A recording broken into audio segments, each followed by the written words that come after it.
সে আমার দিকে তাকিয়ে আছে। আমি স্তব্ধ বা ক্রুদ্ধ কেমন জানি লাগছে। বুঝতে পারছি না। কিন্তু কেন এমন লাগছে? আমি তো এটাই চাইতাম। তাহলে আঙ্কেল আন্টিও চলে এসেছে, হয়তো বিয়ের গল্প করবে।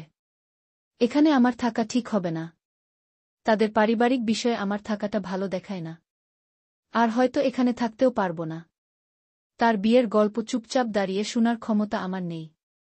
আমি চলে যাচ্ছিলাম। আমার রুমের সামনে বাধা সাধল রাইসার বাবা। কি রুহি, চলে যাচ্ছ যে? তুমি তো এই বাড়ির মেয়ের মতো। তো সমুদ্র তো সেই হিসাবে তোমার ভাই হয়। ভাইয়ের বিয়ের গল্প শুনবে না? ভাইয়ের বিয়েতে মজা করবে না? অবশ্যই সমুদ্রর বিয়েতে মজা করব। আচ্ছা আঙ্কেল, আপনার মেয়ে মানে রাইসা, সে যদি এই বাসায় আসে, সে ও তো এ বাড়ির মেয়ে হয়ে যাবে। তাহলে কি সমুদ্রও ওর ভাই হবে? সে কি বলবে তা বুঝতে পারছে না। সে দাঁত কিরমির করছে। আমি একটা হাসি দিয়ে আমার রুমে চলে আসলাম। এসেই রুমের দরজা বন্ধ করে দিলাম।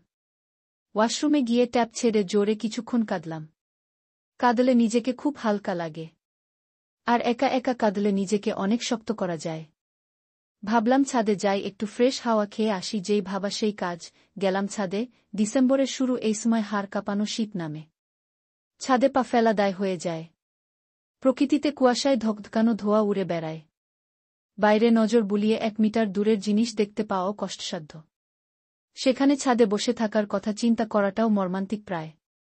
অথচ রুহি দিব্যি ছাদের দোলনায় মাথা ঠেকিয়ে বসে আছে। একমনে চেয়ে আছে দূর আকাশে। আধার রাতে চাঁদের চারিপাশের নক্ষত্রগুলো জ্বলজ্বল করতে দেখা যাচ্ছে। শীতলতা অনুভব করছে ভেতর বাহির সবখানে। নিস্তব্ধতার মধ্যে দূর হতে ঘন ঘন পায়ের শব্দ ভেসে আসছে। রুহি সেটা মনোযোগ দিয়ে শুনতে পারছে। শুনেও ঘুরে তাকাল না। দৃষ্টি তখনও আকাশে নিবদ্ধ। পায়ের শব্দ এসে থেমেছে খুব নিকটে। কিছুক্ষণ সময় অতিবাহিত হয়েছে। কিন্তু আর কোনো প্রতিক্রিয়া শুনতে পারছে না। না শুনতে পারছে কোনো সাড়াশব্দ বা ডাক।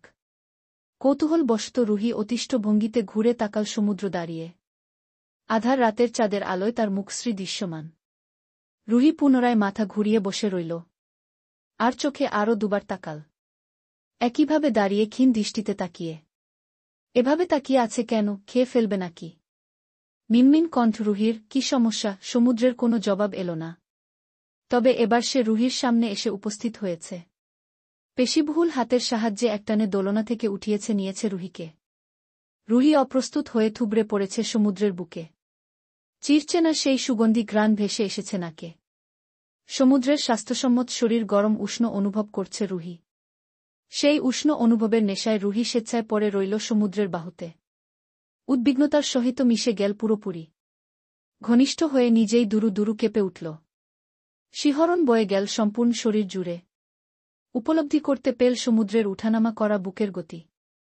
ধকধকানি শব্দ ও জ্যান শুনতে পারছে ভেতর হতে। দমকা বেসামাল হাওয়া শরীর ছুঁয়ে দিতেই থরথর করে কেঁপে উঠছে তার শরীর। রুহির ভুরু জোড়া এবার মাত্রাতিরিক্ত কুঁচকে গিয়েছে। তার পাতলা ঠোঁট জোড়া কাঁপছে। সমুদ্রের বুকে লেপ্টে থেকেও ওর কাঁপুনি কমছে না। তাই সমুদ্র আরও গভীরে টেনে নিতে চাইছে, কিন্তু সে যাচ্ছে না ঠায় দাঁড়িয়ে একইভাবে। সমুদ্রের থেকে ঘুরে দাঁড়াল। অভিমানে তার কণ্ঠে আষ্টেপৃষ্ঠে জড়িয়ে, আমি যাব না। কেন? আপনার কি? আপনাকে তো ধরে রাখিনি। যান। মায়ের খেতে ইচ্ছে করছে। না। আপনি ভাগেন। রুহি ঘুরে তাকালো। তার চোখজোড়া লাল হয়ে গিয়েছে, হিসফিস করছে মুখশ্রী। সমুদ্রকে রেখে রুহি যেতে পা বাড়াল।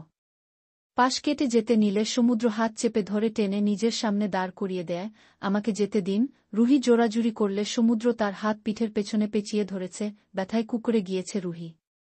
ব্যথা আর সহ্য করতে না পেরে সমুদ্রকে ধাক্কা মেরে দোলনার পেছনে চলে গেল। সমুদ্র অধৈর্য গলায় আদেশ সুরে বলল, ভালোই ভালোই বলছি, এদিকে এসো। না, একদম না। তোমাকে ধরতে পারলে কিন্তু খেয়ে ফেলব। রুহির সর্বাঙ্গ কেঁপে উঠল। এই ধরনের বাক্য সে এই প্রথম শুনছে সমুদ্রর মুখে। লজ্জায় হতভম্ব হয়ে দাঁড়িয়ে পড়ল। সুযোগ পেয়ে মুহূর্তেই সমুদ্র তাকে পেছন দিয়ে টেনে ধরল। ছাদের রেলিংয়ে পিঠ ঠেকিয়ে দাঁড় করিয়ে বলল, আর একবার যদি যাওয়ার চেষ্টা করেছ তাহলে তোমার খবর আছে। এমন অবস্থায় রুহি শুধু সমুদ্রের বেসামাল স্পর্শ অনুভব করছে। কম্পন সৃষ্টি করছে ভেতরে, গলা দিয়ে কথা বের হতে চাইছে না। এরই মধ্যে সুফিহা বেগমের গলার স্বর শোনা গেল। এই রুহি। কি রে, এখনো ছাদে কি করছিস? রুহি মৃদু স্বরে বলল, ছাড়ুন না হলে আমি কিন্তু চেঁচাব। চেঁচিয়ে দেখ, এক্ষুনি যদি না ছাড়েন আমি কিন্তু সত্যি সত্যি চেঁচাব। গো এহেড। রুহি দাঁতে দাঁত চেপে রাখল কিছুক্ষণ। কি ভেবেছে আমি চেঁচানোর সাহস পাব না? আজকে আন্টির সামনে এই লোককে অপদস্থ করবে। রুহি নাক ফুঁসিয়ে চেঁচিয়ে উঠল, আন্টি। মুহূর্তেই রুহির অল্পসংখ্যক খোলা ঠোঁটে সমুদ্র নিজের ঠোঁট এগিয়ে নিল। আচমকা আক্রমণে রুহি থরথর করে কেঁপে রেলিংয়ের সাথে মিশে গেল। চোখজোড়া শক্ত করে বন্ধ করে নিয়েছে, কাঁপতে থাকা শরীরে স্পষ্ট সমুদ্রর বেসামাল স্পর্শ অনুভব করছে। ছটফট করে সরতে চাইলেও পারছে না। আষ্টেপৃষ্ঠে জড়িয়ে নিয়েছে সমুদ্র তাকে। চুপ করানোর ভঙ্গিতে ঠোঁটে ঠোঁট মিলেছে ঠিকই, তবে এখন পরিস্থিতি ভিন্ন। নেশায় হারিয়ে গিয়েছে সমুদ্র, অনুভূতির সাগরে ভেসে রুহিও ছটফট বন্ধ করে দিয়েছে।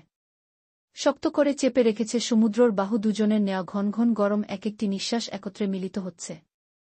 এই অনাকাঙ্ক্ষিত চুমুর ভেজা শব্দেও লজ্জায় হতভম্ব হয়ে পড়েছে রুহি। ঠোঁটে ঠোঁট ছুঁয়ে সমুদ্র গান হারিয়ে বসেছিল।